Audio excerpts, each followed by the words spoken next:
Hello, good evening, and welcome back. I thought it was about time we had an uplifting story, so here's one to take us out of the culture and into something that is more uplifting, motivational, and inspirational. So, from the Daily Mirror, how a paper round boy's hobby led to life as a top £1 million luxury car boss.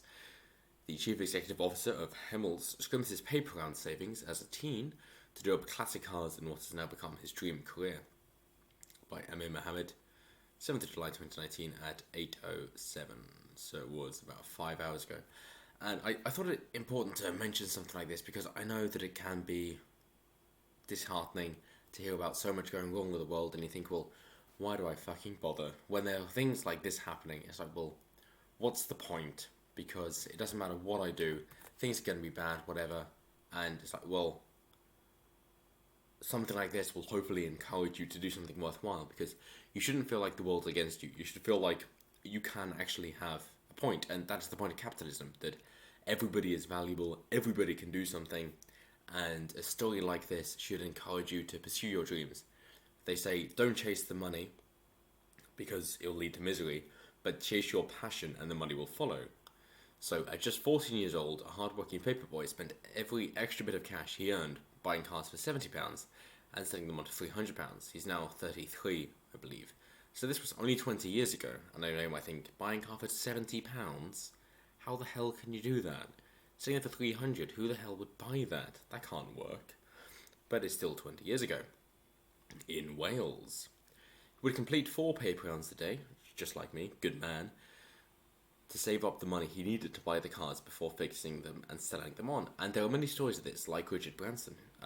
He started with a newspaper when he was in 6th form, 16 to 18 years old, and he got the money from advertisers in order to make it worthwhile. And it's often those people who are business-minded start at a young age, but that it doesn't mean that it's the only case, because Colonel Sanders, KFC, started at 65 years old. The point is that it is never too late to start, and I hope everybody who watches this thinks, hey, I actually have some ideas and I will start. The thing that separates the good from the great, or the average from the amazing, is that the amazing, great, high achievers actually have an idea and they follow it through, whereas the average people have an idea and they think, nah, that will never work. So I highly encourage any of you to pursue it. Unless you've got a full-time job, you still have an hour a day in order to pursue it, at least, if not 4 hours a day. That's 40 hours a week, but you could still work 5 hours extra, and then you have 11 hours left for your commute, even though you could work during your commute, and then sleep and do whatever it is that you wish to do, and still have the weekend off. So Joseph Sullivan is all grown up, and the CEO of Hemmels in Cardiff, a firm that specialises in the restoration, and here we go, of classic, post-war, Mercedes-Benz, sports cars. That's 5. He's found his niche, and that is suggested to you as well. The same as Tony Robbins says, that you find your niche and you capitalise on it in order to find something that appeals to your customers. That there's somebody who said in 2008 with Wall Street crash that people were worrying about what they were going to do, and they were shrinking their businesses, but he said, well, hey, I will actually expand because the people who want mine will actually pay more, because he would give more value to his clients, and he wouldn't try and be the cheapest like Walmart or Amazon or Aldi or Asda in the UK, but he would actually, Asda is still owned by Walmart, but he would actually try and create the best value for his clients who would still be happy to pay more, because the highest earners still have money that they wish to spend, because what's the point in having a lot of money if you're not going to spend it? And here is the gentleman, Joseph Sullivan. And at present, the cheapest car costs $225,000 and the most expensive $1.65 million. And he is now 33, so he started 19 years ago. At 16, he won the opportunity to train with the MOD, Ministry of Defence, as an aeronautical technician. He said he absolutely hated it, but it taught him discipline and perfection. I was always into cars and knew it was what I wanted to go into. And as Jocko Willink said, discipline equals freedom. The idea being that if you set up your schedule, what you want to do, then you will be able to achieve what you want to achieve. But discipline is paramount. It is the most important. I upload these videos every single day. I have done so for nearly 3 months now, and I will continue to do so because discipline equals freedom. You do what you have to do, and that gives you the skills and the capabilities in order to do what you want to do. He said, I hated the apprenticeship I had, to be honest, but it taught me a lot about the process, which is important, but at that age I just wanted to get back into cars. I was always helping my dad fix cars, and we'd be tearing down motorcycle engines on the kitchen table. And here's a photo of it. The point being that you twin your skills with your passion, and you will achieve everything that you want to do so. He says, the garage was a bit of everything. I did MOTs, car fixing, but I also did a bit of restoration work, which he opened when he was just 19 years old with £2,000. As time went on, I started doing more and more of them and continued to build on my clients. There's no one moment where I felt like it was life-changing, but I knew if I wanted to build my brand globally, I needed to move my operations to Cardiff. The garage was so busy, and still is, but I needed to rebrand. He found his niche, and that is important. Do what it is that matters to you. You can still just pursue a few thousand clients, but that will still appeal to enough people to get you money. They do say if you want $1 billion, appeal to 1 billion people, but if you target your audience to be such higher spenders, then you will still receive your income. Joseph runs a state-of-the-art, there we go, showroom in Penarth Road, which he opened 5 years ago. It doesn't mean you have to create the cheapest things. You can appeal to the person you want, like Gucci or Rolex. The idea is that you create a brand that people wish to wear and show off. And they say, now they deal with clients as close as Penarth and as far afield as Australia and Hong Kong. He said, we deal with clients from all across the world. It's amazing and putting Cardiff on the map. It's amazing when you're delivering cars to countries like Australia. One of the craziest things I saw was a client in Hong Kong who had around 50 to 60 extremely rare classic cars. He wasn't flashy, he was a reserved old man who loved his cars. That's all. And that's the idea, that if you can appeal to the right people, then you can attract the right money and you can spend it on whatever you want. But what I do like about this man, and is parroted by Gary V, that's Gary Vaynerchuk, who created the wine business that he kind of inherited, but he did a great deal in order to make it himself.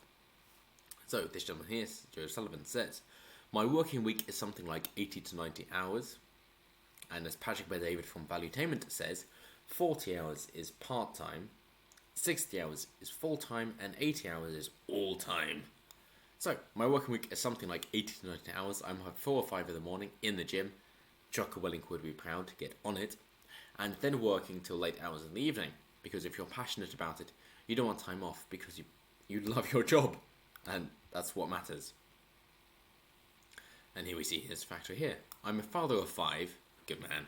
So it's important I make time for my kids, which I do. Business is important and I have my job. But what's the point if your family isn't happy? Which takes us on to the inheritance tax being a negative because it discourages people from creating a business because then they can't pass on the monetary gains to their children. But nonetheless, he also said he has the same group of friends and his friends are always saying to him he hasn't changed from when he was younger. Joseph added, I don't live a flashy lifestyle, to be honest, as I'm always working. Me and my wife haven't been on a date in 6 months. And that is such an important point. That is paramount. That is such an undervalued point, in my opinion, that if you wish to date, settle down, get married, you need to date someone who understands what it is that you do. If you're career driven, then your partner needs to understand that you cannot live the high life now because you have so much to put into your career now that you cannot give them what they want now. And if they just want an easy life now, then date someone 5 or 6 years older who has already made it. Even Bill Burr, the comedian, who I think is amazing, but nonetheless, the comedian said this, that when you're trying to make it, it takes a heck of a lot of work and you cannot give out already because you need to put that time into your business. Warren Buffett, one of the most successful investors ever, says that the most successful investment you can make is on yourself. And it's exactly that. An entrepreneur of whatever kind. You can be building your own business or just being an entertainer, a comedian, an actor. You could just be developing your career. You could be reading, learning, studying, whatever it is. you are still investing in yourself, and that is of paramount importance. And your partner should understand that.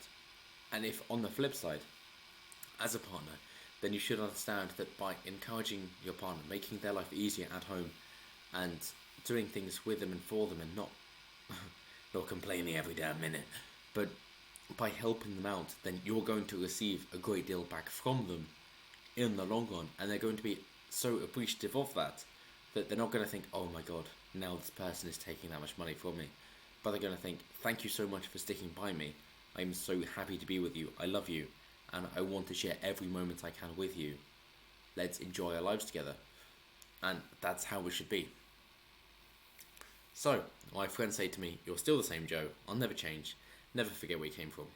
They came in here now and then for coffee and to look at the cars. They love it.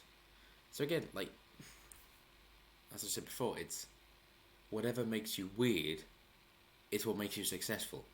Whatever you think that, oh, I seem to like this a lot, but other people think I'm weird for doing it. That is your passion, and follow it. Or if you prefer, whatever it is that you do when you're not sure what to do, that is your passion, so follow it. Do it. It doesn't even matter if you don't make a lot of money, because you'll be enjoying what you're doing, and you'll be making enough money, whatever it is that you're making, that you'll be able to follow your passion, as well as making money. As Voltaire said, he who follows his passion never has to work a day in his life.